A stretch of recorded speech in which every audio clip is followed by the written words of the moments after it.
I am that I am, without mistake. Adamus of sovereign domain. Fully integrated with Saint Germain now, after our gathering in Sedona, of all places. That's where I chose to do my integration. Speaking of which, what's the Machio meter showing today? How's the level of Machio in the room? High? Low? The Machio online. This camera, please. Right? Been away for a while. How is the level of Machio for each and every one of you watching in online? A little bit higher than what's here with the group? Machio level, not too bad today. Not too bad today. You're stripping it down, getting down to the clarity, down to the real message, down to you, Pete. And then Pete ceases to exist, thank God. Thank God, because the I am then exists. Sorry to pick on you, Pete, but you sit on the aisle all the time. So let's take a deep breath, Shambra, as we begin this day, this message. Good consciousness in the room here and watching online as well. Larry? I'm doing fine, as always. How are you doing? Don't Machio me here. Better. That's a good answer. Better. Excuse me a minute. Better. I believe there's a party going on. I believe that Shambra are going to celebrate, and I believe that I'm not going to stick around for burgers, really. Burgers and brats. So, dear Shambra, I'll stay a little while. So, dear Shambra, the resonance that's coming from within you, within all of you, it's so simple, so clear. What you are calling out for right now is exactly what you're getting of anything in your life. What you're calling out for in these gatherings with our... Thank you. Again, I wish one of you who had a bigger head would bring a hat once in a while. What you're calling out for in these gatherings is exactly what you're getting.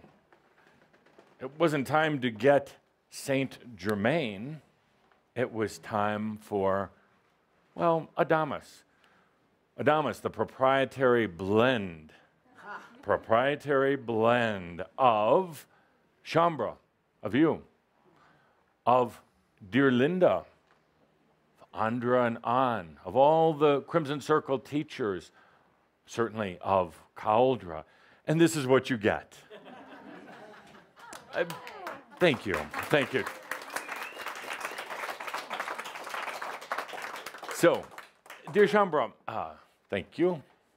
Well, dear Shambra, what's inside, which sometimes eludes the mind. The mind doesn't really understand what's down here, in here. Eludes, and it creates a confusion, and you called out at that deeper level, which really carries a lot more charge to it than this thing. You called out and said, I want to move forward. I want to expand. I want to get out of a stuck, Machio, heavy, processing-oriented reality. I want to move forward. So when you call out, you get it. And you're becoming more clear now, all of you, about what you're calling for.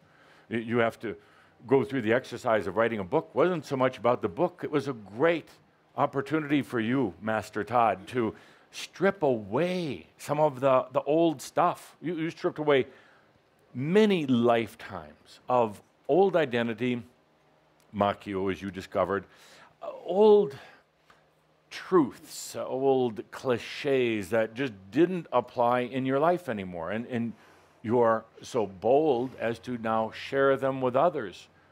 And that book will be left along the path of others who find it at the exact right time, at the right place. synchronistically in their life. As you call forth, and this is what we get here, this blend, this message, this different way of doing things, Edith, that you know some people may not resonate with. It doesn't matter. It doesn't matter. It's not better or worse. It's what you called out for. Therefore, we are that we are. Here we are. So,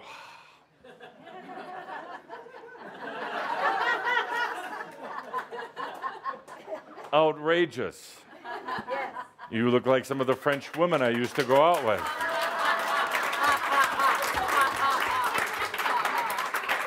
Or am I just noticing a slight resemblance to the horns on their heads? I don't know. But beautiful indeed. Beautiful. You can't punch the channeler. No, that was beautiful I whipped indeed. you with my torch. Let's talk about liberty, and thank you for getting dressed up. The few of you who have, thank you for getting out of the old roles and having some fun. So, what's in my book? Adamus Awards. Yeah. What's not in your book? Nothing. Money. Ah, poor you. So let's talk about liberty for a little bit while we're on the subject, while this is so close. And I have to, before I launch into my dissertation, I have to remind you that history is one of the greatest fictions of all times. Mm-hmm. Where's that laugh button I heard about? I have to read the directions. This is really a low point. Let me repeat that. History is one of the greatest fiction tales of all times.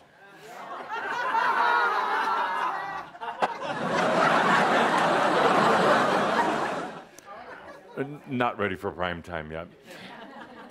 And one of the greatest fictions of all times, because history, your history of your incarnations is really not. First of all, as Katumi so beautifully pointed out recently in Sedona, he was really not Pythagoras. Oh, it's the lineage, perhaps the cousin or brother of his soul, but it really wasn't Kathumi.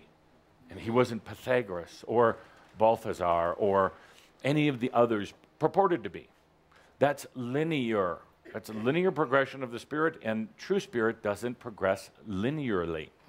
There's an association, you could say, with those aspects of the soul. Cousins. Familiarity, and indeed some bleed through because they came from the same soul source. But as Akira pointed out to Kathumi, it's really not you. It's a wonderful thing to go from beyond just the one life concept. You're born, you sin, you die, you go to hell or wherever. It's a quantum jump to start considering incarnations, the concept of reincarnation. Remember what that was like when you first realized reincarnation, how liberating, how beautiful, and how releasing, because you no longer just had one chance, you get 1,400 or more chances. If you don't get it right this time, do it next time. But in a way, as Kathumi, or as Akira pointed out, Kathumi was really not those incarnations. No need for him to carry that baggage with him. No reason for you to carry the baggage of your soul's incarnations with you. But yes, fond memories, feeling the association. You go someplace, you show up in Athens or Moscow, and you feel a sense of recall. I had a past life here. Well, no, not really. Your soul had a past life there. You, my dear, are free. You're absolutely free. It's amazing. You don't have all that baggage to carry around. You are that you are. It could be argued, has been argued in some of the mystery schools, that the previous incarnations were rather linear up until this incarnation. But this incarnation, as Tobias pointed out, is different. It is the lifetime. You are the aspect, the being who's going to do the integration of the lifetimes. Bring the aspects of the soul back. Be the soul. Be the soul in this lifetime. No longer distant, no longer elusive, no longer hidden in some dark recess of your past. It's here, it's right now. When you call forth from your being, whether your mind understands the words or not, but when you call forth for the evolution of your soul, you get it.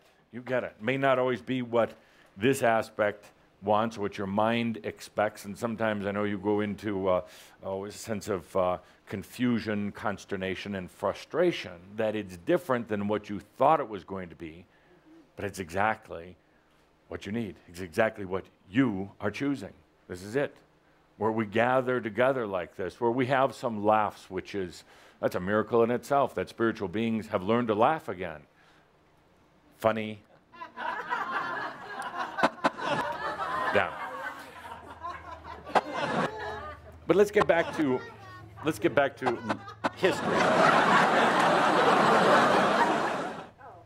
back to history.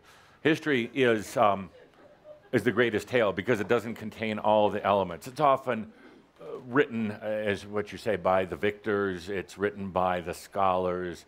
There's so much misinformation about the times of Yeshua, for instance. I was actually chuckling at some of the Bible versus BS slides that were on before, because there is so much information and people take it so literal. Don't ever do that with any of this information. First of all, it'll jump back at you. Secondly, it's about the essence, not the words. It's about the feelings, the radiance, not the specifics. When you start quoting exact phrases from any of the messages, you really turn people off. You turn me off. and you actually turn yourself off. Yourself doesn't like hearing all those didactic cliches. I guess we have a pause in the system today. Oh, we're not linear. Oh, I see. Just feel free to throw that in whenever you want.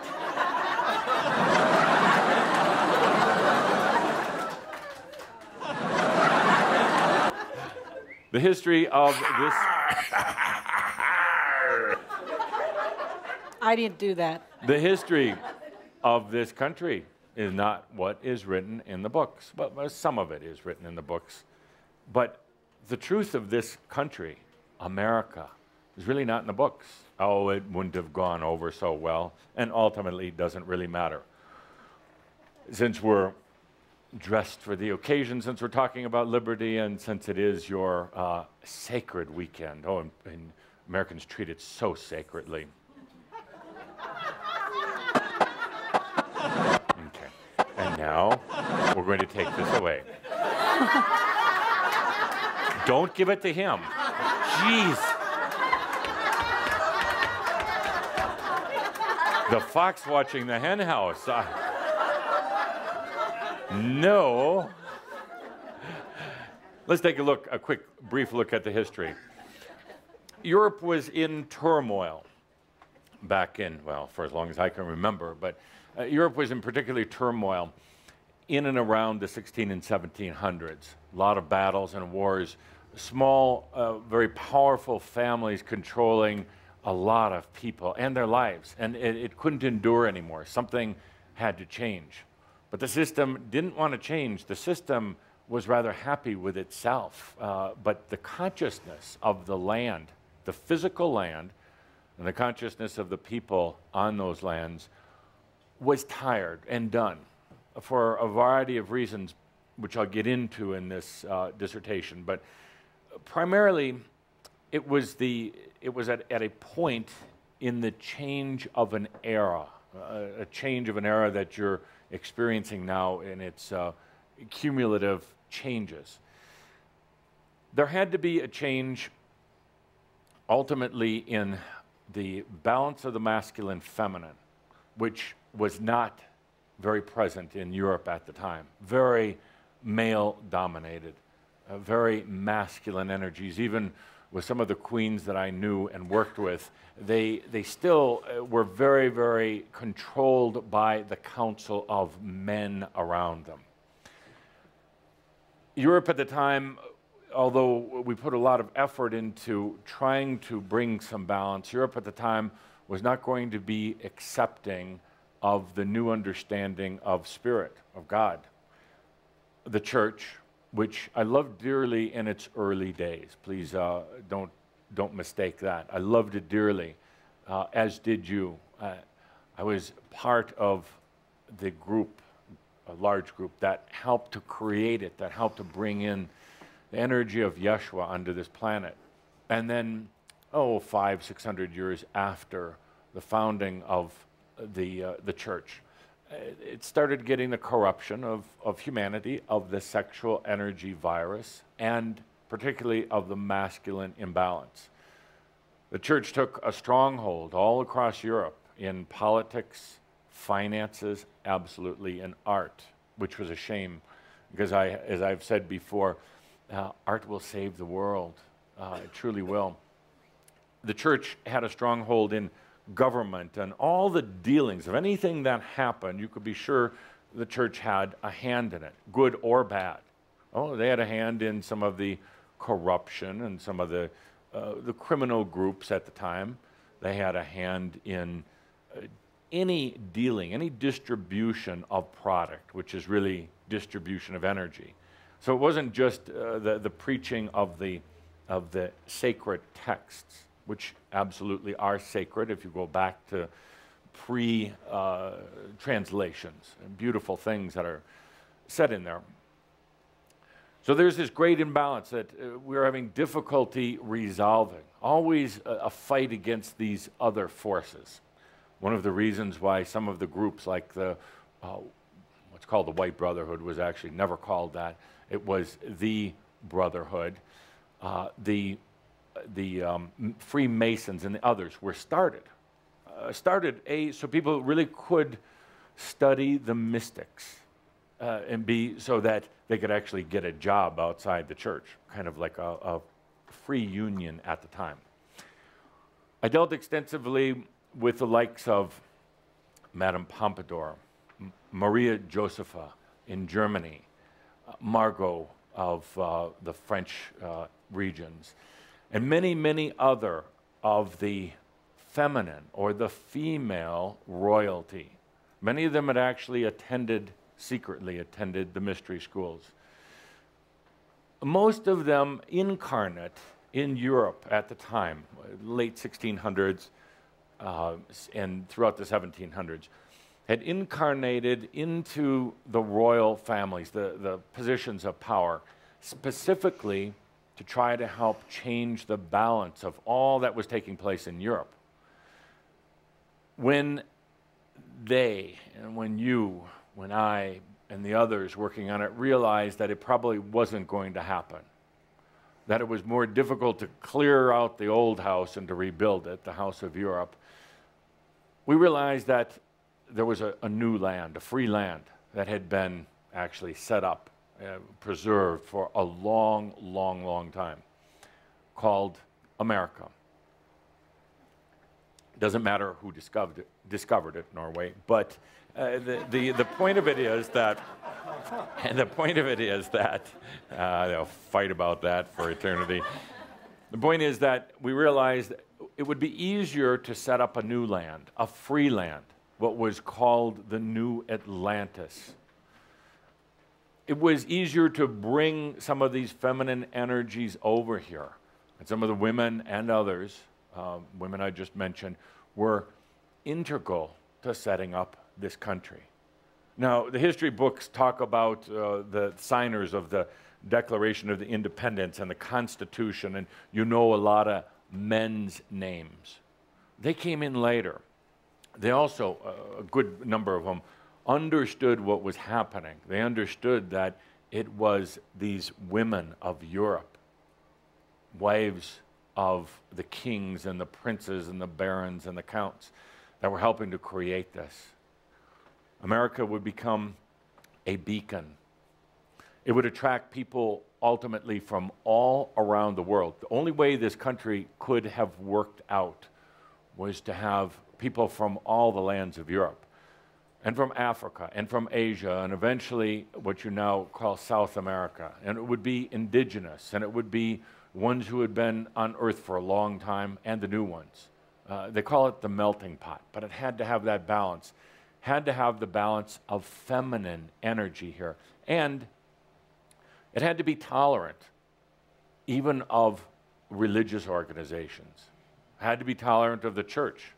And you'd think that we'd say, no, keep the church out, because they're the ones who were causing so many problems in Europe with masculine imbalance and what we call the sexual energy virus. So this grand country was set up. And there were many who came here before the Mayflower. They weren't written about.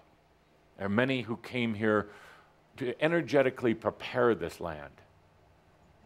Some of you may have recollections because your soul might have had an incarnation present at that time. Very similar to when the angelic beings came to earth before it was ever populated with any living thing. Angelic beings came here and seeded. So it was that groups actually came to America long before the history books talk about and seeded. They talked to the indigenous, the First Nations people, what you call the Indians, about creating this new Atlantis here. The indigenous ones totally understood. It was part of their lineage and part of their history that they passed down from generations to generations. Someday, this great land would house people from all over the world, people of high consciousness, people of understanding of what's going into the new era of humanity.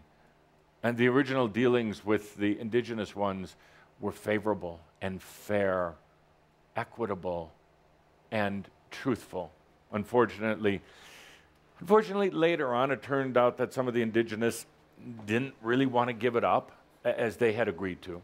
The Anasazis, let's talk about them. They understood that at some point this land would house people from all around the world, looking to set up the land of liberty. They left all at once. Poof. Now you could say, well, it was a disease. Doesn't matter. You could say it was a mothership. Probably not. You could, no matter what you say, no matter what history says, it doesn't really matter. But they understood. And many of them incarnated back into what you call the early settlers in this land. This land was infused with the feminine and the masculine energy in a very healthy balance of both. It was set up on the principles of liberty, freedom for each and every person. Yes, I know you can argue that it took hundreds of years to get there, to get the vote for women. Didn't matter because women really were the influence, or I should say the goddess, the feminine, was the underlying influence in this country. So people came here, and this was set up with a large quantity of freedom. And we've talked about freedom in some of our other messages before. Do humans really want freedom? It's questionable. But at the time of the founding of the country, yes, they did. So, dear Shambra, this country was designed as a beacon to radiate out to all the other lands, all throughout Europe, throughout Africa, Asia, all throughout the world, what this freedom could be. It was known early on that this country would have an abundance of resources, money, what you would call power, but it's really just the ability to attract energy to serve you. And it was known that this country would be strong in terms of going through some of the darkest times on earth with some of the world wars and some of the other events, that this country would remain strong. It would remain the light for some of the darkest areas of humanity. It would remain strong even when there were beings from outside places, outer dimensions trying to interfere. This country, in its in its essence, knew that someday it would release that role. There wouldn't need to be one strong power in this planet. It wouldn't need to be one place where there was a huge amount of abundance or power. And that's exactly what's happening right now. The new Atlantis is working. I know many of you wonder about where this country is going. Why the economic problems? Well, the economy is a problem all over the world for the most part. And I have to chuckle. Recently, somebody asked, did I foresee the economy of the world collapsing? It already has. That's the beautiful part. It did. And it's based on really nothing these days, other than perhaps trust, and people have gone out of trust. The real fabric for the world economy fell apart a few years ago. And the interesting thing is, it's still going on. You're still going on. It's not like the Depression era when it wreaked havoc on everything. That's the amazing thing. It fell apart, and here we are. Because consciousness chooses to move forward. It doesn't need the structure the way it was before. It doesn't need a communist structure, as some people are purporting, a communist structure. It doesn't need total breakdown. It has broken down, and here it is. It's a good analogy with yourself. You've broken down, and you're still here. You've broken down in every possible way, mentally, physically, spiritually, but yet there's something so persevering now in you, in your relationship with your soul, in your desire and passion to live, that it just keeps going. It's amazing. It's an interesting theory. Things can break down and still keep going. It defies most physics and logic, but it's very, very true. Watch how, over these next few years, whether it's you personally or groups or nations or the world, can actually fall apart. In other words, the old identity destructures, de-identifies, but the real identity, the real truth, keeps living on. It's a beautiful thing.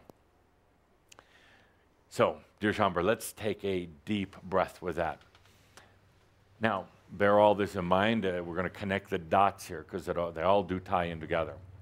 We're now going to go back to Atlantis. We're going to go back there because Atlantis represented basically the second era of humanity. Lemuria first, Atlantis second. Atlantean society really had no concept of God. They were searching for source, but not in what you think in spiritual terms. No concept of the greater being. They were looking for the magic. They were looking for the secret. They were looking for the elixir. And many Atlanteans still to this day are doing that. And you, dear Atlanteans, have found yourself in that very same trap at times. They were looking for that one thing, how to blend a couple substances together and get the basic source of life, whether it was they thought it was in the waters or certain foods. And they started staring off into the sky. You started staring off into the sky saying, it's got to be out there because we haven't found it here. It's got to be out there somewhere in this magic sky, the stars at night. And they began to do actually a lot of interesting things. The original astronomy and astrologies came out of Atlantis. But as they were doing all this star searching, again, looking for source, and it was time, it was the evolution of that era, things started unwinding. Things started breaking down in Atlantis. Now, you could say that, well, it was caused by Azira-Tamu and the wars and the sexual energy imbalance. Those things came in response, just like things coming to you in response. Those things came in response to the call from consciousness, the call from within for the next evolution, the next spiral, the next grand step. The step that said, there's got to be something more. It's about time to integrate, work with, and be that something. What is it? Well, Atlantis fell for whatever reason. Wars, weather, destruction, asteroids, all the rest of that. It fell. Didn't happen all at once, but it was painful. It was very, very painful. Most of you have gotten through that pain, but there's still some residual pain left over from that because it was a land that for so long you truly loved.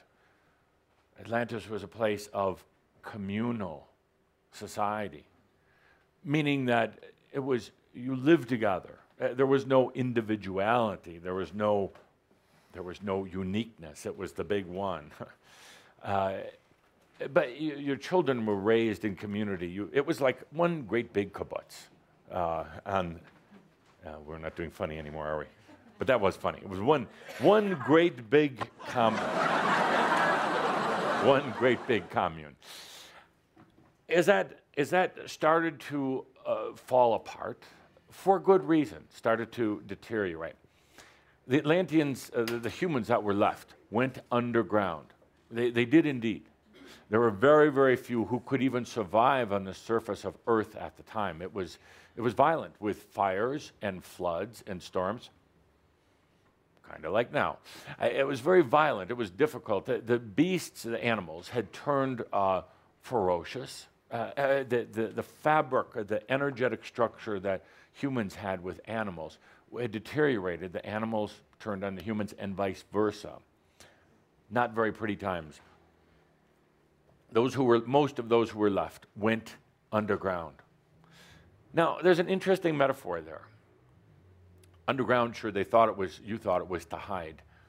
Some of you thought it was to be closer to the crystal source, which were the energies in the crystals that kept society rolling. You have electricity with little wires running all over. Quite beautiful. That was sarcasm. Ha ha ha. The Atlanteans used the crystals, so they went underground. They were used to going underground at time to time anyway, because this is where energy came from for them. They went underground.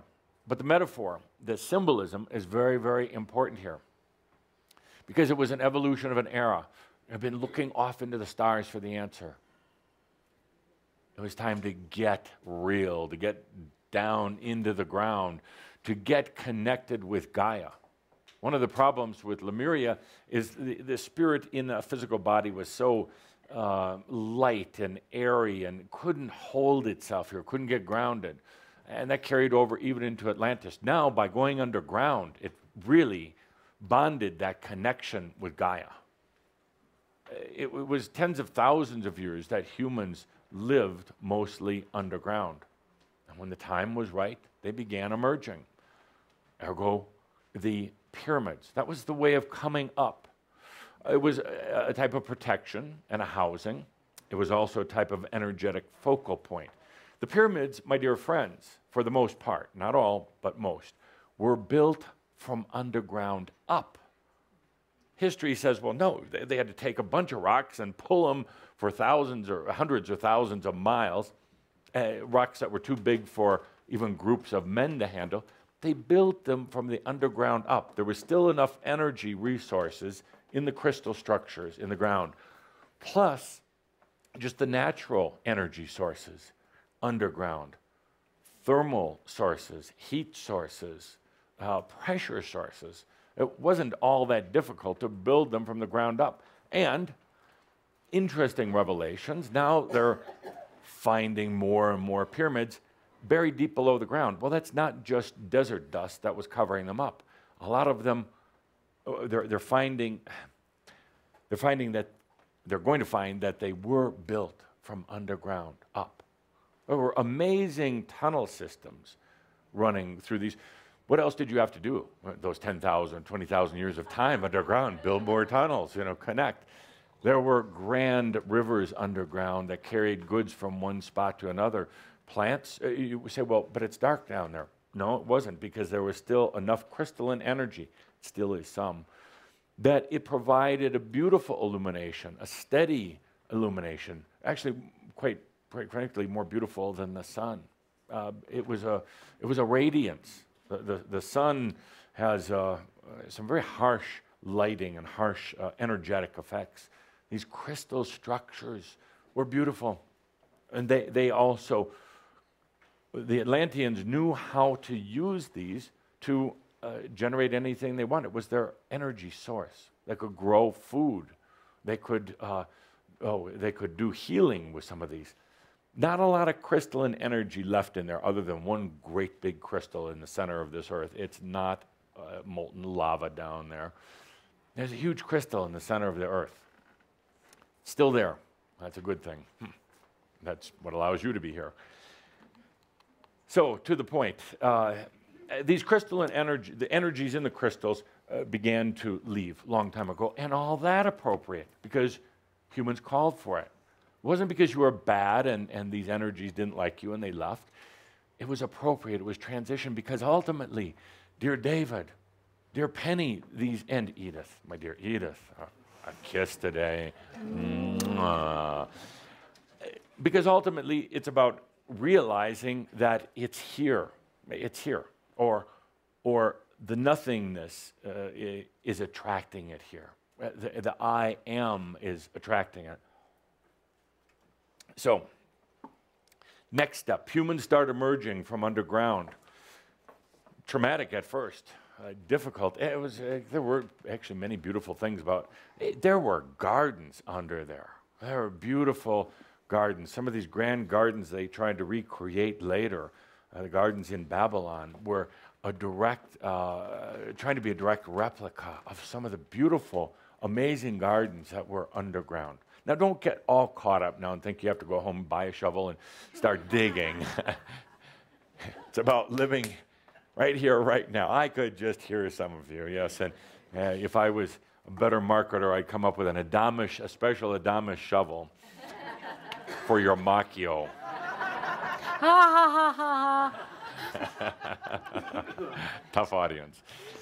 So, dear Shambra, now understand that the era was changing, getting out of the Atlantean area, coming into the Christos era, Christ era. So all these changes were part of that. And in the Christos era, it was about beginning to understand the concept of God, of spirit, of source, but source not having to be a place or a thing. Source being always present, source being you. So the concept of God, spirit, started to proliferate. Those living on the surface now, and those living on the surface, as humans are prone to do, couldn't just settle for a concept of God. They started creating gods of everything. Gods of the sky, of the water, of fire, of the birds, of bears, of fish, and you name it, a god was created for it. There are still some religions on this earth that worship over 100,000 gods. Now, there is not a human here capable of worshiping and appeasing all those gods. Because, you know, gods are fickle and they need a lot of worship. There's just not time enough in the day for all 100,000, and they're not really happy when you try to do them all at once. It's not very honoring. I can't believe how funny I am today, and you're not. So humans started developing. So humans started developing these many gods, worshiping a lot of them. And in a way, they were correct, because there is a bird consciousness. There is a tree consciousness. There's an ant consciousness. You take any of the species, and there is kind of a group or collective consciousness that you can tap into. But it's not a god, so to speak, and it doesn't need to be worshipped. Fire is an energy brought into manifest by consciousness. It's an energy that responds to consciousness. All energy responds and manifests in a variety of different ways. So finally, a wonderful great Atlantean, been quite a leader and known to many of you in your Atlantean days, by the name of Abraham, came around and said, let's knock out all these gods and let's come down to one God. His concept was very clear, and he was actually quite right. I said, let's understand this concept of, the original concept, I guess you could say it was pantheism. and it was about one God. There's just a source. And that was fine until many, many, many years later, humans started to mess with that one. Because Abraham, which, by the way, most of the major religions of the world are derived from, Islam, Judaism, Christianity. Abram had the concept that it was one God, and this God was a living God, a real God. And the God was of all things.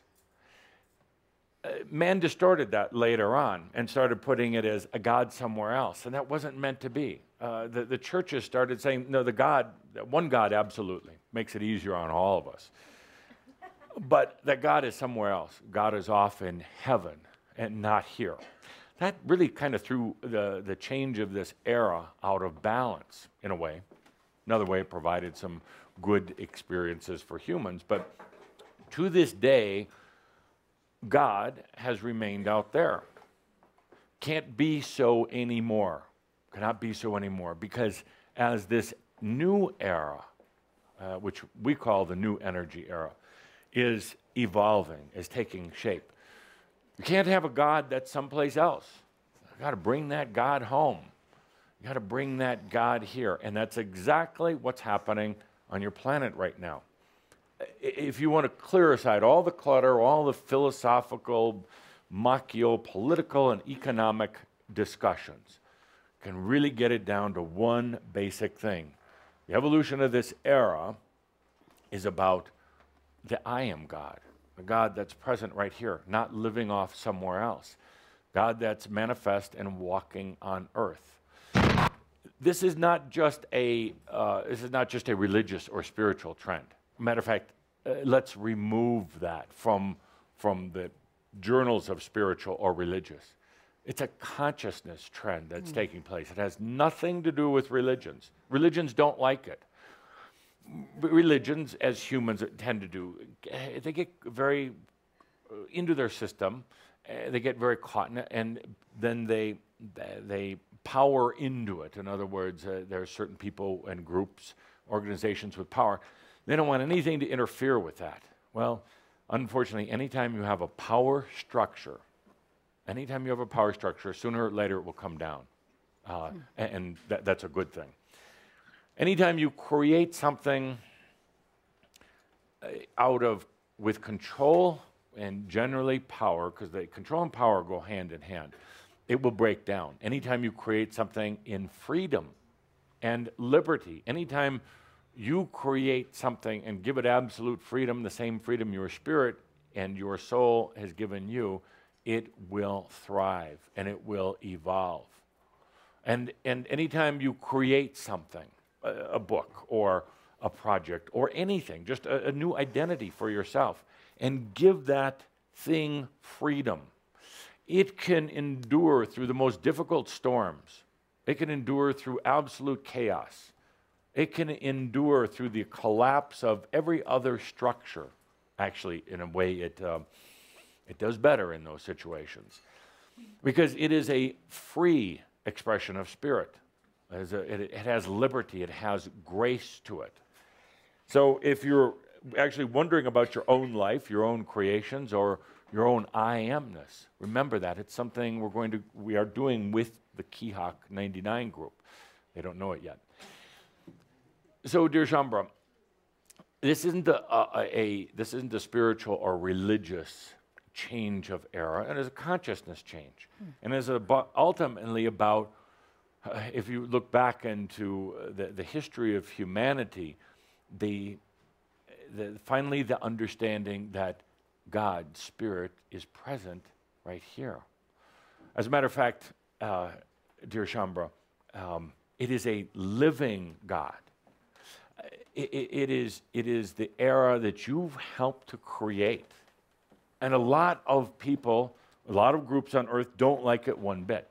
Or they don't necessarily know it's you, but they figure you're a frivolous new ager. Let them think that, because you're not. You're not at all. So we talk about Makyo, getting rid of some of the untruths and some of the outdated decorations. this evolution of consciousness, the living God present on earth is exactly what's happening, and you can take a look at what's happening in the world. That's the underlying thing. It's an underlying you could say movement or cause that's happening. You can relate it to economy, politics, psychology. You, my dear friends, called out for something different. You said basically, I'm ready to evolve, and I don't care what it takes. Never say that again. Negotiate first. You said I'm ready for something, and so you were responded to with the beings such as Katsumi or Tobias, myself, and some of the other messengers. We're not messengers. We're simply we're clarifiers. Is all we are. We're clarifiers. We help put into words through this amazing thing called a Shoud your clarity that your mind isn't letting you see. What you're going through in this leading edge of the spiral of evolution is learning how to go beyond your mind. If we narrow it down, the mind became the God in a way. You know, I have to clarify what Calder just said. The mind, by default, became the God. But on the other hand, the mind, the greatest battle with God is in the mind. It's kind of a paradox. While humans hold the mind supreme, you've got this tremendous battle going on with the mind and with spirit. That's why most people can't have enlightenment breakthroughs. They can't have the amyo moments, which eventually turn into an amyo all the time moment. They're stuck in the brain. There's tremendous battleground. It's a battleground, the mind fighting for its territory, fighting against a God which really is mental anyway. All of this going on. Well, you called out and said, it's time.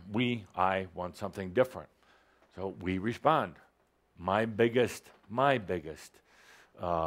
point of discussion, and as long as I'm here with you, is about getting out of the mind. When you get out of the mind, I go. What a good deal.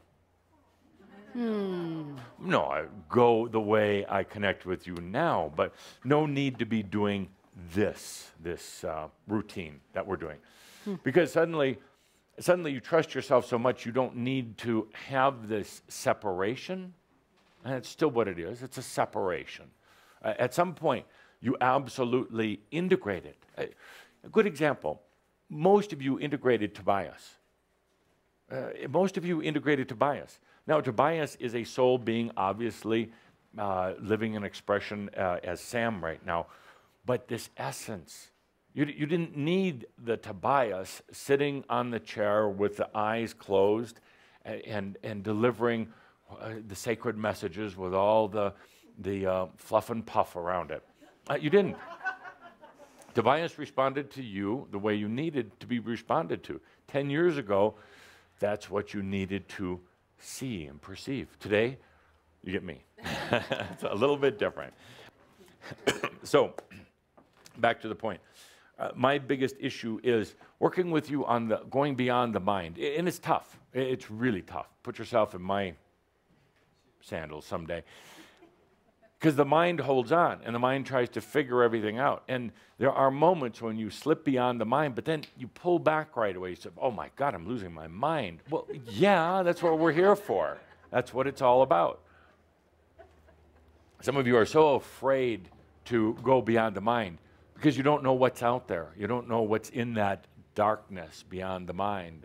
And you've been hypnotized, my dear. Oh, they've been hypnotized, haven't they? Oh. Not so much you, but humans have been hypnotized that if you don't fill yourself with a macchio of God and religion and Jesus and all these other things, if you're not constantly filled with that, well, then you're an empty vessel for Satan. I didn't say the word, you did. Satan. And again, in looking at the slides before, biblical or BS, there are very, very, very few mentions of Satan in the Bible. Really. Lucifer. the angel of light, hello, but twisted and distorted. So there's a fear of going beyond the mind, because then you've been hypnotized into mass hypnosis, so easy to do.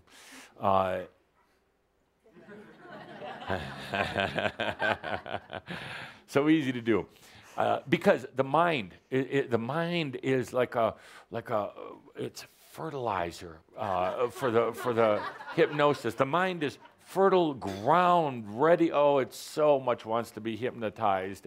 You know why? Because it can't stand itself. It really can't, though, at least the way it's developed.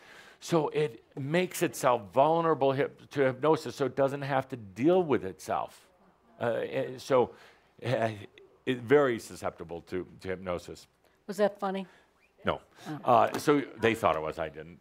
So going beyond the mind, what happens? What's out in that darkness, that abyss, that nothingness? The mind cannot contemplate it. That's the problem. The mind cannot even begin to contemplate. So it draws a blank and it says, there's nothing out there. It's the non-existence. It's the end. It's the termination, death, or worse yet, just going into nothingness. No, beyond the mind is experience, potential, choice, living. That's what's beyond the mind. So my job, what I was called for, is to help you get out of the mind. I do it with a lot of class and finesse, but I do it with this, what some of you have called the antics. Why? Why the antics? Well, first of all, if I just sat here with Calder's eyes closed and just delivered a sermon, you'd all be dead asleep. And I want you so present. Why? Why? Because, and I would like to see T-shirts, hats, bumper stickers on this.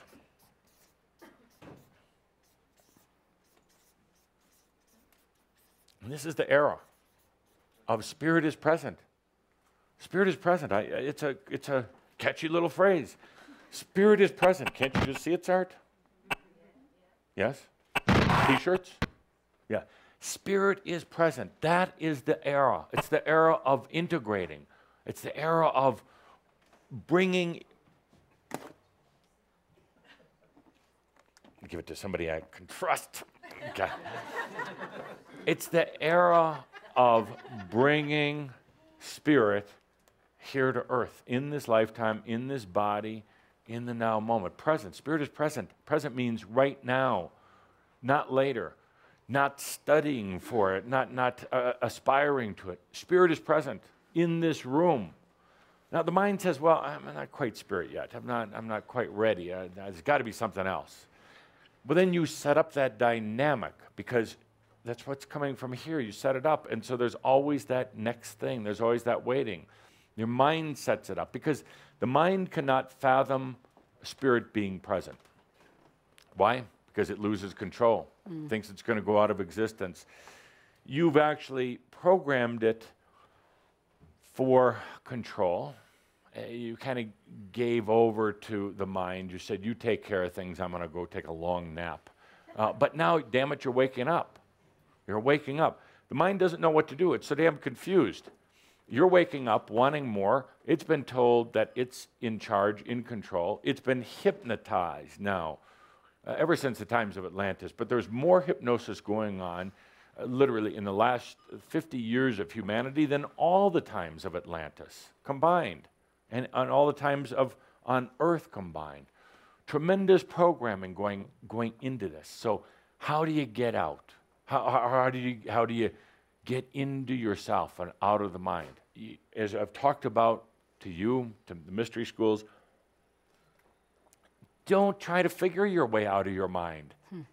You can't. It's the mind trying to figure out how to get out of itself, and it will always stay within itself. It will. It will absolutely spiral in itself. It will keep deliriously happy because it's busy, because it's got activity. It's trying to figure things out. It will chase its own tail.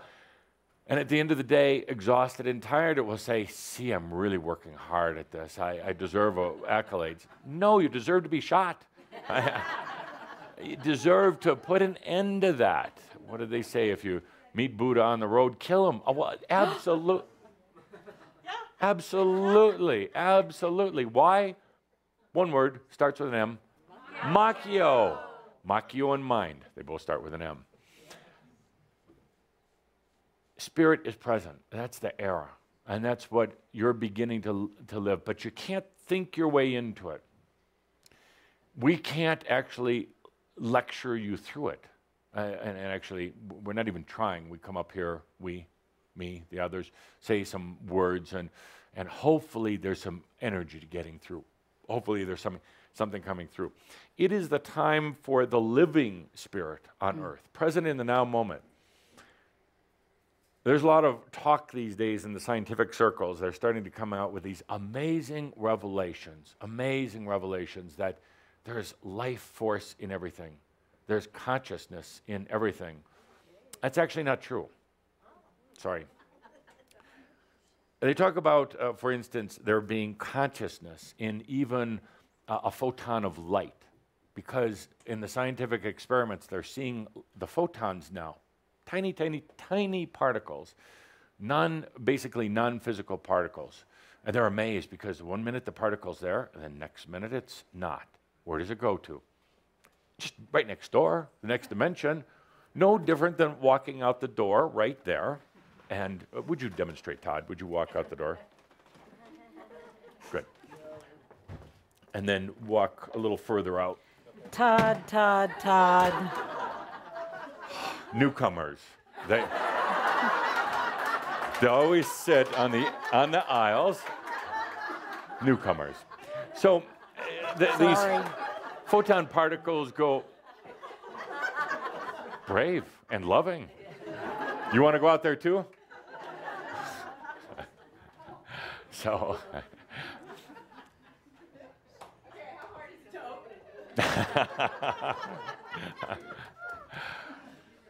See, distraction. We talked about that last month. A little distraction, then it can come in easier. And yeah, so thank you.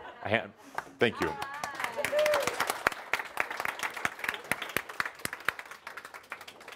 So these photon particles appear to slip in and out of reality. Well, what's reality? They're just slipping into the next dimensional state, the next reality.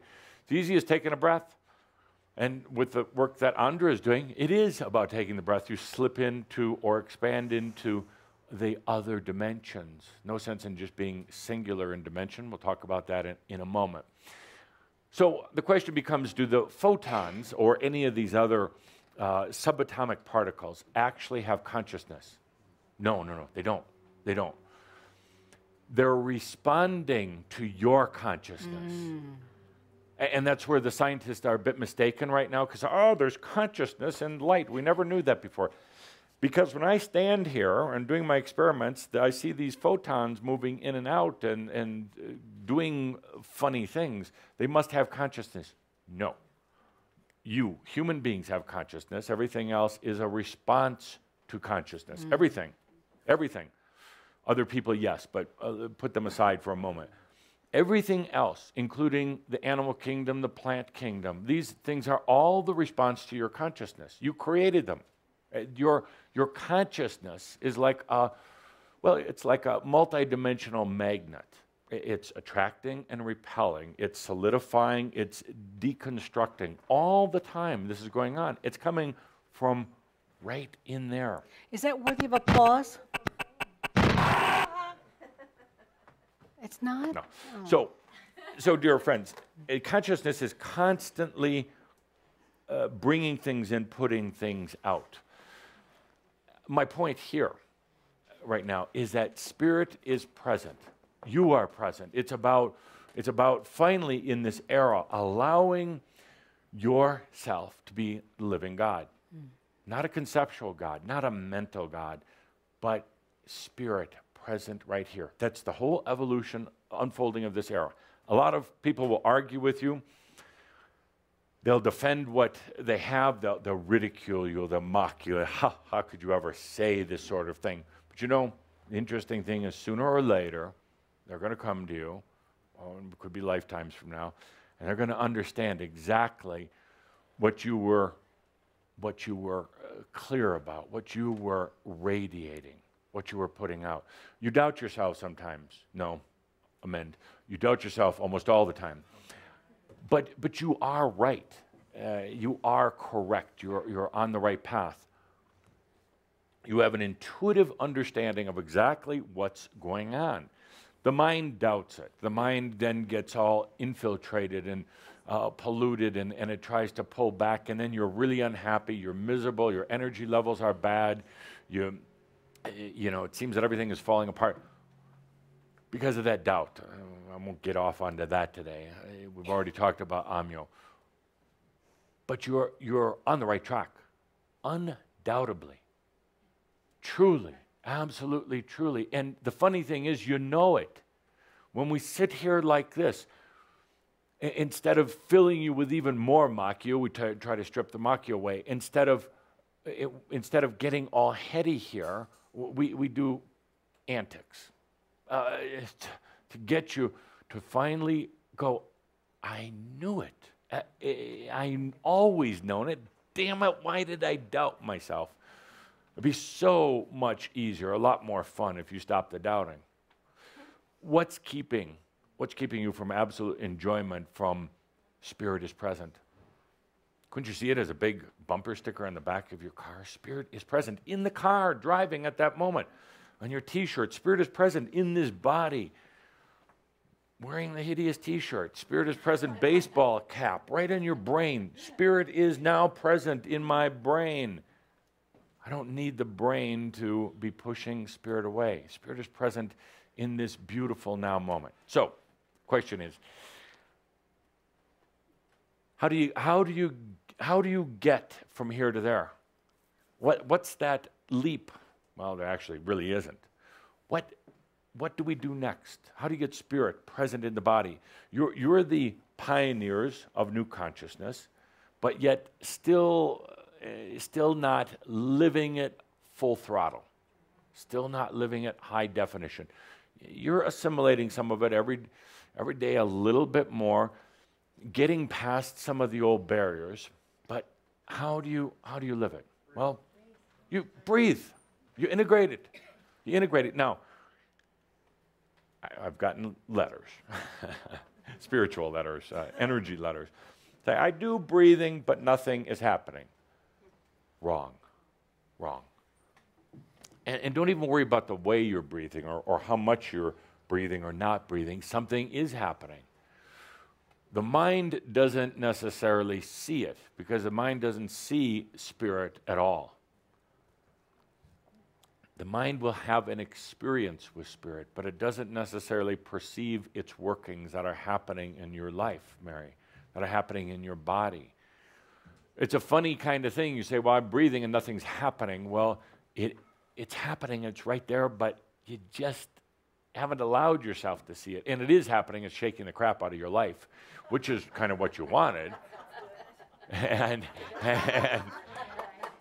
it is a direct effect, which we'll talk about in a moment. But how do you do it? Integration, absolute integration. It's about integrating Spirit into this present moment. It's about inviting Spirit in from your heart, through your breath, through just stopping for a moment, just taking that pause, and letting Spirit, letting you be present in your life, not in the past, not in the future, not at some other time, without doubt. Without doubt. There's still that mechanism, that hypnotized mechanism within you that says you have to doubt everything. You have to analyze it, kind of like a virus software on your computer. I have to check everything. No, you don't. When you say, well, yeah, what if I do something stupid? Who's to judge it's stupid? And there's that old programming that some of you have that, oh, let me do that again, so for the camera, that old programming that some of you had. I can't do such and such because what if I do something stupid? And you got the old tapes in there. Some of you have had tapes going on for quite a while, some more than others, always looking for something wrong. We talked about it at the alchemy school in Sedona. Constant scan. Constant, it's a hypnosis. I have to believe that there's something wrong. So your brain is constantly scanning. Every time you fart, you worry that there's something wrong. No, it's natural. Excuse me? What was that? Was that not a human word? Every time you have a release of gas, you worry. See, that didn't sound as well. Yes, flatulence, gas pass, I always call it. Every time you have a little pain in the knee, or you have a moment where you don't remember something, oh, bless those moments when you don't remember things. You absolutely are on the right track. But then you worry about it because you have the software going, and you can turn off the software. You definitely can. So we come to this point now, we say, how do we do it? How do we do it? Integration. How do you integrate? You just take a deep breath. You enjoy the moment you're in. You stop thinking about it. You just let yourself be in the safe space. No need to run. Everybody turn off those mind scans now. What's wrong? Or what do I have to doubt? Just turn them off. I'm going to ask Andra to come up to the front, and we're going to play some music, just because it's beautiful and a bit of a distraction. And let's do some integration. Spirit is present. You don't have to demand Spirit to come in, by the way. Spirit is waiting at the door, has been for a long time, your divinity. Waiting there, just ready for the invitation. But you've been scurrying around the house like a mad hatter saying, what's wrong, what's wrong, what's wrong? I feel this presence at the door. There must be something wrong. They're coming to get me. No, it's just your spirit wanting to come in. And then when you hear that, you're like, I don't know if I'm ready. I don't know if I've cleaned everything up yet. I don't know if is my house in order? Can I have guests in? Do I need to make tea? What? Oh, dear humans, take a breath and just integrate with Andra. Andra, all yours.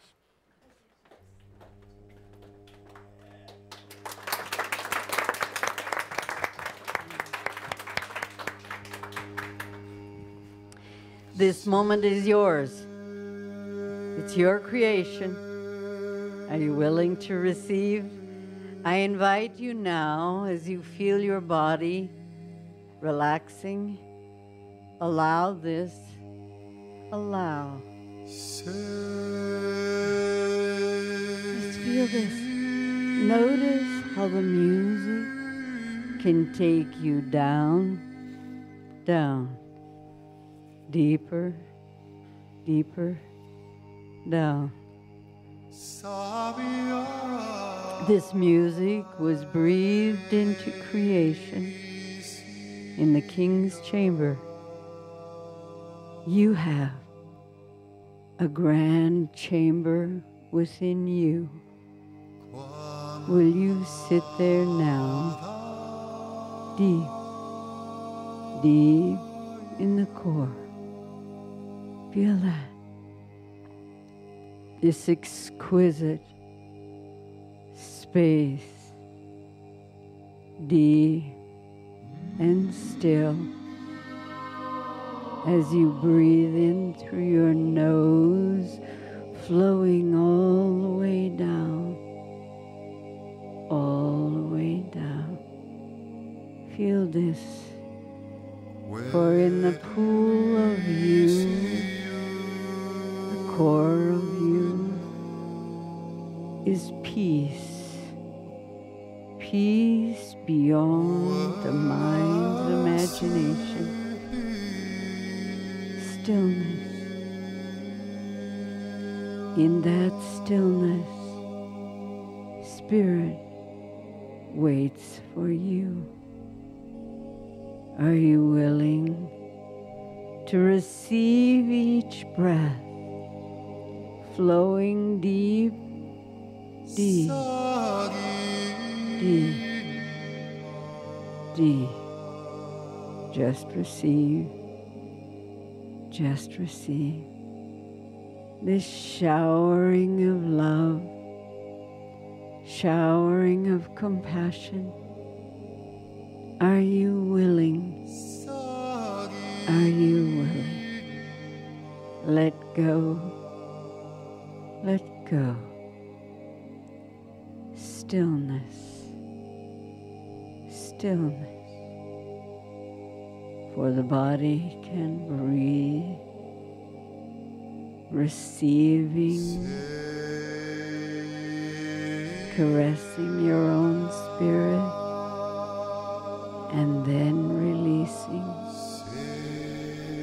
Breathe and receive. Breathe and release. Let this love affair grow. Breathe, for Spirit is here, around you, with you. Feel this great love. Breathe so deeply now. Gently, gently, gently. Deeper and deeper. Feeling this that wants to caress you. Breathing in, breathing out. For every breath is an invitation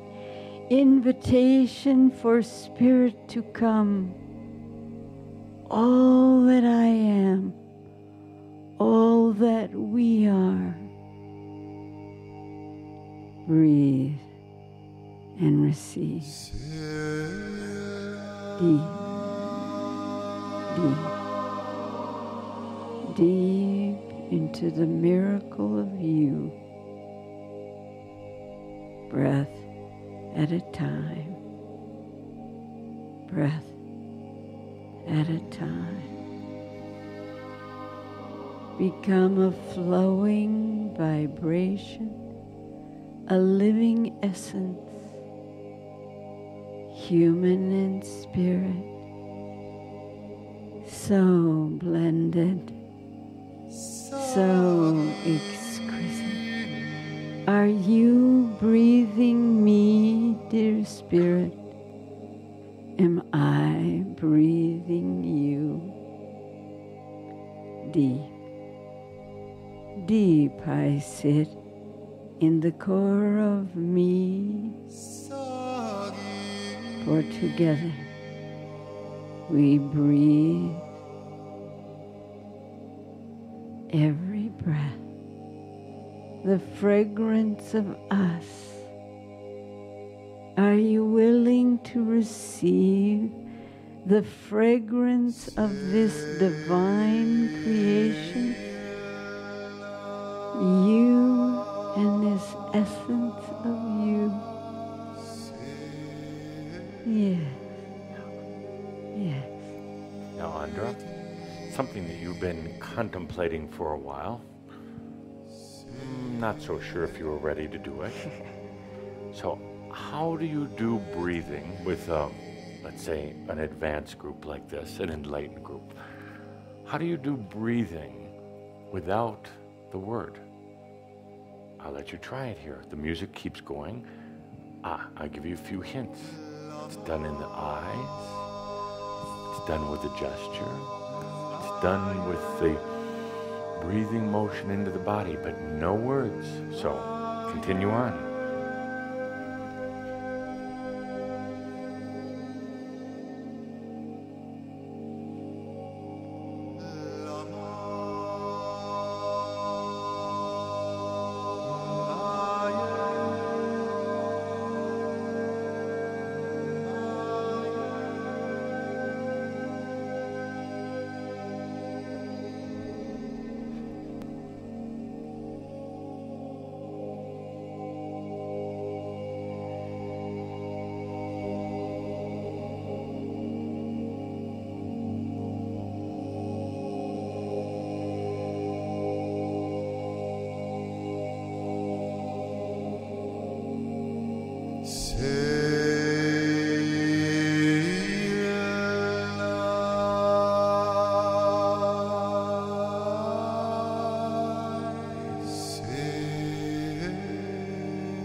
breathe with a group without words or without the music.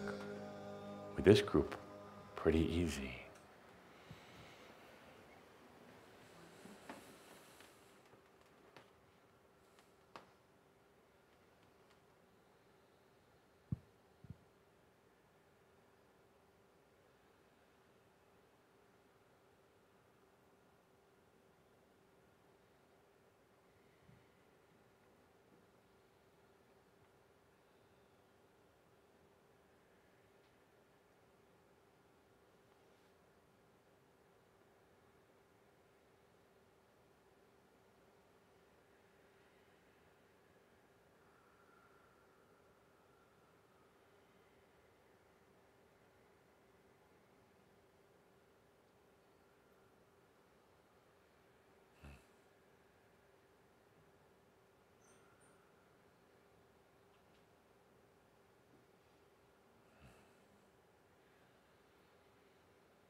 Beautiful. Magic moment. Thank you. You see, consciousness, spirit, present in the now moment, suddenly doesn't need to use the words. The words sometimes are good. Humans need to hear it. Andra's been wondering about this lately. How do you go beyond the words? How do you go beyond the music? Well, when you are with an enlightened group in particular, but can be done with anyone, there's no need for words. Consciousness starts responding directly to other consciousness, not even having to call forth any energy at the moment. It becomes a magical moment. You're not even trying to call in energy. You're not trying to do anything. Energy stays at bay temporarily, honoring and respecting the breath, the consciousness to consciousness. An amazing thing. Suddenly, Andra was breathing with you, you were breathing with her. Not a word needed to be said. There didn't have to be any energy or antics or anything. No music. That's a beautiful thing. That's that spirit present, where you don't need all the commotion, where you strip it down, where you get into clarity. Thank you, my dear. Deep breath. Breakthrough. Next, clarity. Clarity. I talked about it before, and I'm going to ask you, what is your message? What's your message? What are you sending out there? What's going out there? Paul, what message are you transmitting, radiating, conveying? It's all okay. It's all okay. Is it? Good. Good. That I believe, actually. It's important right now to be clear about what you're putting out there because, as I said at the beginning of this session, take a look at what you're getting. Take a look at what you're getting. It's not just some mistake. You're getting exactly what you're putting out there. But what you're putting out there doesn't come through your mouth and your words. Matter of fact, most of human words are really meaningless. When I listen to people talk and say things, they're not saying anything. It's just this mental cycling, this spinning around, filling space, thinking that if they put some makyo out there, not even just spiritual stuff, but any stuff, if they just express it, they're doing a good job of just putting words out. So I ask you, what are you putting out there? What are you expressing? What's coming from here? Not here, but what's coming from here? Start listening to your own words and then shut up. Stop talking. There's so much chatter going on. And you know what most of the chatter is besides Makyo? It's stories. You know what stories are? The past. Stories require processing. Stories steal energy. Old stories, victim stories. There's a lot of that going on, not necessarily from you, but from most humans. A lot of stuff going on. Without the clarity of really understanding what message you're putting out there, you kind of go into a default mode, and you're getting what you deserve, and it's not much. You don't deserve much, and you're not getting much. That would have been funny, but because the mind is chattering away, even when you're not talking, there's mind chatter going on. There's very unclear, and one of the things that we try to do in the mystery schools is to get some clarity. It's not always easy. But to get down to the basics, and a lot of times we try to get down to the basics, and people are still in their Makyo, and they come back with Makyo BS phrases, thinking that I'm going to give them an Adamus Award, and then they don't get one.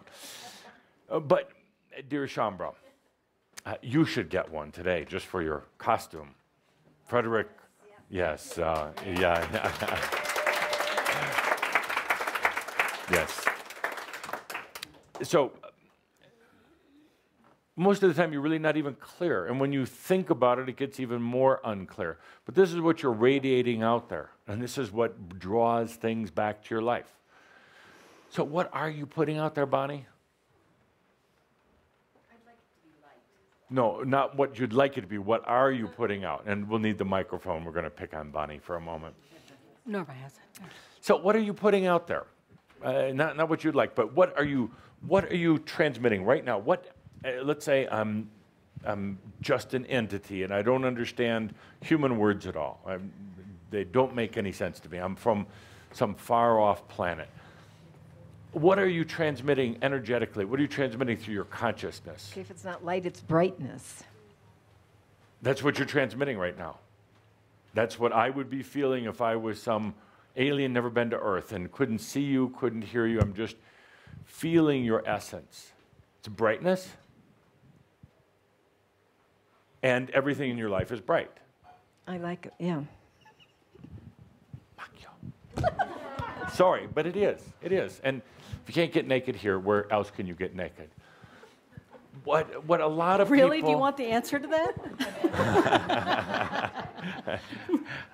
And this isn't, Bonnie, this isn't you particularly, but a lot of people are putting out fear. It's constantly being transmitted. Fear and conflict. Fear and barriers, doubts and lack of self-worth. Now, your mind might be thinking, yes, but I went to university and I got a PhD and I've got a great job and family. They hate you. But so your mind is diluting what you're really putting out, not you, but what humans tend to put out is this type of fear or insecurity. And that's on a good day. Most of the time, they're just putting out kind of a babble. It's just this garble that goes out, energetic garble, because their consciousness is garbled up. They have no idea what they're putting out there, so they're just putting out garble. It's like a constant signal going out, meaningless, but it's occupying time and space, and it's taking up, it's diverting energy. It doesn't take up, but it's diverting energy. So what are you really putting out? Bonnie, I can see yours all over the place. I can feel it all over the place. You want me to tell you? Yes. Desire. Desire. You have such loving desire. You have such grand desire, and you would call it light desire. But it's desire you're putting out there. I'm sorry, but a neediness, and you're not the only one. The room is filled with them. But an incompletion, a lack of... it's a desire to have something more out of life. You told me that we could do this. You asked me. You almost paid me off to pick on you today. Sorry. I don't take bribes unless they're really big. So the desire. So you're watching. You can get mad at me. You can close your eyes, do whatever you want. But you're watching the hour and minute hand of your life ticking away. And you're saying, I came here with a purpose, damn it. And I've invested a lot of time, a lot of money into finding that purpose. And where is it now? when does it come around? Do I have to be on the deathbed before I finally get it? So, Bonnie, you're putting out desire.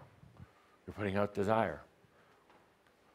And if you understand that, you're aware of what that is, you can, without getting mental, you can actually transmute that into fulfillment.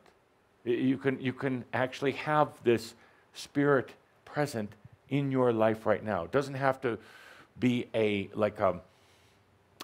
incomplete romantic relationship with spirit, a distant relationship. It can be right here, right now. So you can give the microphone back, or you throw it at me. What are you putting out there, Carrie? You knew I was walking this way, and you said, Adamus, please come over and talk to me. You said, just show up at my doorstep. So here I am, darling.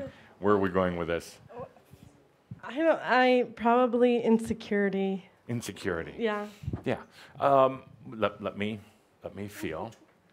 I would say that's not the primary thing. The primary thing is you don't trust yourself. You got this dynamic power, and you're afraid to unleash it. You're afraid it's going to destroy all Earth and humanity and your friends and everybody else. So you hold back and you give yourself a lot of things. So a lot of other reasons, but what you're really radiating out there is I'm going to contain myself. I'm going to hold myself in. So therefore, you contain yourself. That's exactly what you get back. Nothing, because you're held within. So what would happen if you just let it out? Like how? Like, it doesn't matter. I don't care. Any way you want. I can't. I'm freaking tired already. Really. It's like, fuck you, okay? Fuck you. I'm sick of hearing this shit. I don't want to hold back, but it's like once I get everything else done, I don't know. Cheesing out. Wimping out. No, I'm helping you get it out through anger here. I'm getting you really angry with me. I am really pissed No, at you're you. faking anger. You're faking I am anger. holding back, though. Yeah, see, she's holding back. She really wants to let it out. Would you please stand up a second? You know we're going to do this. Could you just let it out through here? That's the easiest place. And give me the microphone on this one, because this could hurt. Okay. Just let it out, Carrie, in front of everybody. Just let it out. No containing it.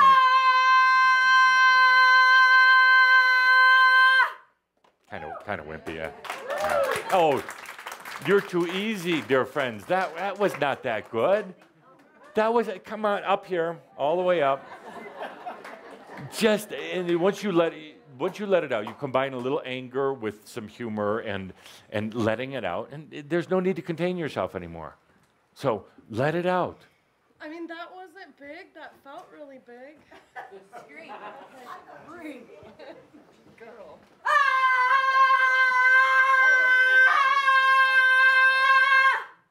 No, that was... Now, Joe says he hears that about once a month. So let's really do it. Do you want me to do it with you? Really? Okay. All right. Let's all do it. Absolutely. On 3. 1, 2, 3.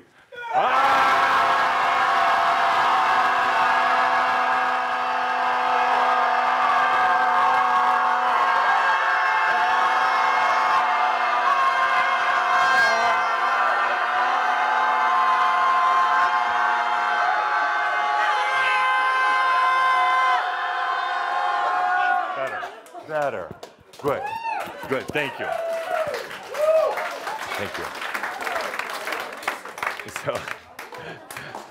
So, dear friends, thank you. See, you instead of being up here with it like you tend to get, just you let it out, you scream it out, and particularly with you're trying to contain everything. You're trying to. That's the essence of what you're putting out there, and that's exactly what you get back. Hold back. Matter of fact, not so long ago, you said, my life is like a big holdback. Everything is just, in this waiting, just not developing state. Let it out. So, dear Shaumbra, what are you putting out? What's in there? Not what's up here. What's that clarity? Now, you can really boil it down to one or two words, and you know what it is. Now, if you try to approach it through your mind, trying to think your way through it, it's not going to happen. You just ask yourself, the I am, what is it? Let it go. The answer will come to you. Your answer will come to you. What is it? Are you putting out fear, hold back, desire, any of these very simple concepts? What are you putting out? It's important right now, and I'll agitate you as much as I need to. It's important to start getting clear about what's going out there. Because it's not just going out there, it's going in here. It's happening within you. That same message of containment that's going out, or desire that's going out, is also happening all in your body of consciousness right now. It's hearing that. It's hearing that. And that's the message. It doesn't get these little mind messages. It doesn't hear, your body of consciousness does not hear your words, ever. It gets the feeling from in here. So what are you putting out there for yourself? Once you start getting really clear about it and understanding that you actually can choose it, it doesn't have to happen by default, and it just doesn't have to be this babble being transmitted out there. You start getting very energy efficient. You're consuming tremendous amounts of energy right now with sometimes unexplainable tasks and energies being diverted here and there. It's like a hugely congested highway, but without any real flow to it. Cars going in every direction, roads that just end suddenly, roads that all converge at the same point at the same time. That's what it's kind of like. It's a energetic mess. As you start getting really, really, really, really clear, as you start shaving it down, like Todd was talking about with the book, taking out the Makyo. What is it that you're really putting out there? And it's not about being hard on yourself or judging yourself. It's being aware of yourself. Because this few single words that you could boil it down to is exactly what every part of you is hearing. That's exactly what's kept spirit from not being present. That's exactly what's detracted spirit or held spirit at a distance. Because part of you is conveying, I'm not ready, I'm not ready, I'm not ready, I'm not ready. It's like hypnosis. Every part of you then responds accordingly and starts to believe it. You end up with that very limited life, unfulfilling, and a life that you want to get beyond right now.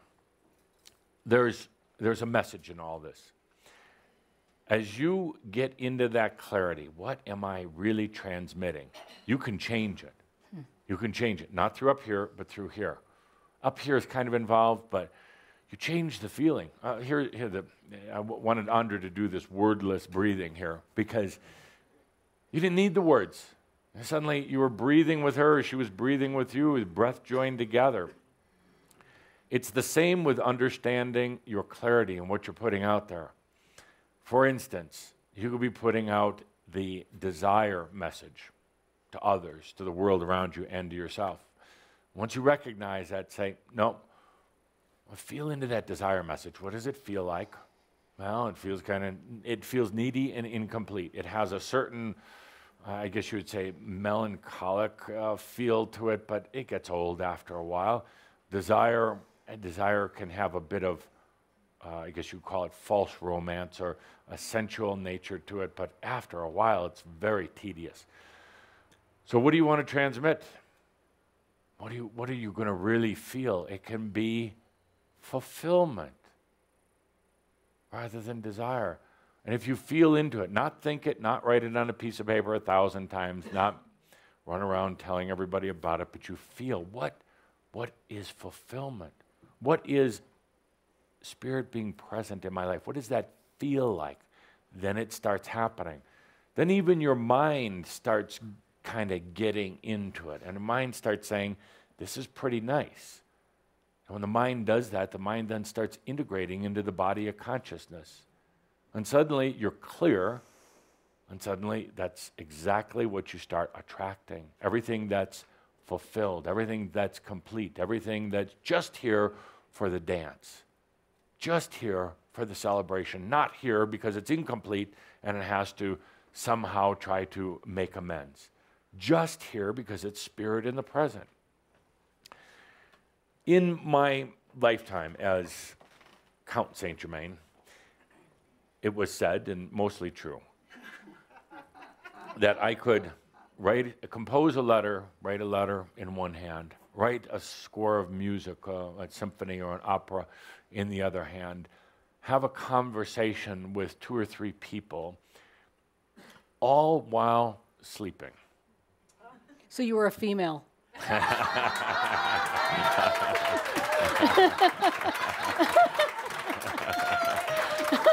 You didn't let me finish.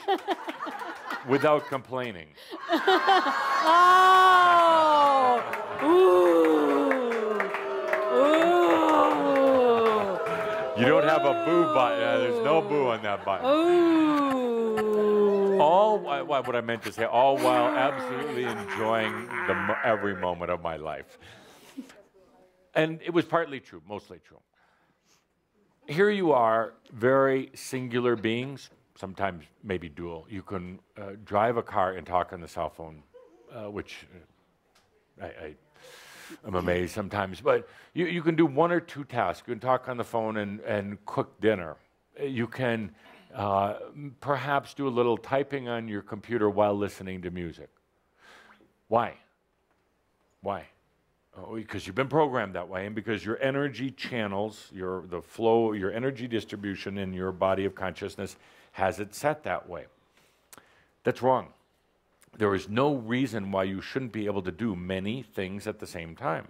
Now, there are certain physical limitations, but maybe not. So, dear Shambra, is bringing all this together, or the point of our discussion today, is you are multi-talented, multi-dimensional beings, but you've held back. You're just doing one thing here, one thing there. You've bought into time and space, and it's time to blow all that apart. It's time to go beyond. It's time to realize that you can start doing multiple things. So, homework. I don't often do homework for Shambra, but homework. Try to do multiple things. Go home, work with friends, work with a group. This doesn't have to be just a personal thing. How many things can you do at the same time? Tonight, can you carry on a conversation, eat your bratwurst, all while dancing, for instance? Now, the mind says, well, the mind says, first of all, I shouldn't do that. Second of all, perhaps I can't do that. But absolutely you can. You want to be in this new energy. You want to be in, spirit is present. Spirit doesn't have to do just 1 or 2 things at a time. It's going to be very awkward at first. Try writing with both hands, or typing on one hand, writing on something totally different on another. It's going to be very odd at first. But sooner or later, you're going to get that aha moment that Tobias talked about. And you're going to realize that the life has been very confined, been very limited, been very living in duality. It doesn't need to be that way anymore. Imagine how fun it would be to be doing all those things at once. Here's the secret. You can't think about it while you do it. Otherwise, it's not going to work. If you think about it, and if you try to say, I'm going to put half of my attention here and a quarter over here and another quarter there, it falls apart. It doesn't work. The mind is programmed, hypnotized into doing just a few things at one time. The reality is right now you're doing a lot. You think you're just sitting here watching me, booing at me. But actually, you're doing a lot. Of course, you have your eyes in awareness, and you're sitting on the chair. Parts of your body keep balancing your body. Keeping you sitting erect in the chair. So there's all that activity. There's a lot of other activity going on. There's consciousness work. There's spiral expanding work going on right now. There is some releasing going on right now. There are parts of you are investigating other potentials right now. Tomorrow's potentials you're investigating right now. You're just not aware of those things. So you are multitasking. When you play around with it a little bit, try typing and writing at the same time, or doing 2, 3, 4 different things. It's going to be awkward, and you're going to probably cuss me out again. But suddenly you'll start to realize there is a lot going on, and there's so much more you could be doing. You become much more efficient with your energies. You can free up those energies then for your really grand creations, or to just be happy, being present with spirit on earth, just in total happiness. Realize you don't have to do anything. You don't. The analogy is you don't need to even have words for breathing. It helps sometimes. Maybe get the train rolling, but then you can even let go of the words and let go of the thinking. So with that, dear friends, it is time for your celebration.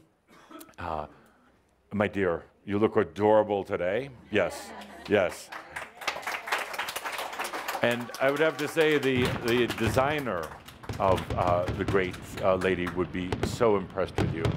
Frederick Bartholdi, the architect of the Statue of Liberty, would be impressed and honored by your doings.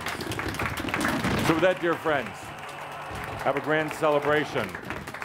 And remember that all is well in all of creation. And so it is. So it is.